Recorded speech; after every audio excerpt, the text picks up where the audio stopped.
Think family, think safety, think CWP.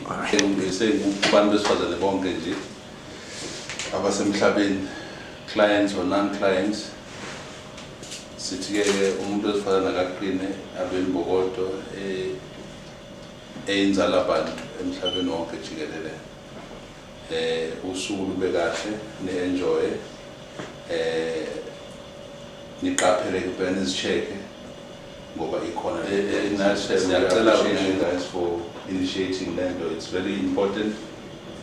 A company ibaluleke kakhulu, and people out there bazokwazi ukubona ukuthi we also care, we also acknowledge ukuthi kunezinto ethize affecta impilo zabantu emhlabeni.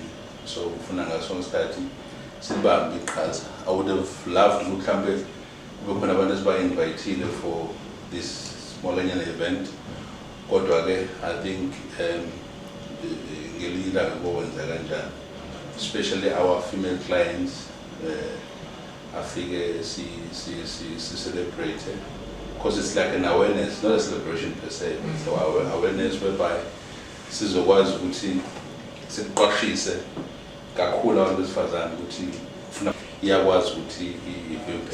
Siyabonga kakhulu niqhubeke nje nalama awareness enu, inspiring, mahle futhi ayasikuze nomqondo as a company sikwazi ukufocusa into other things in the society except ukujaha igebengu nokucabanga igebengu sonke isikhathi.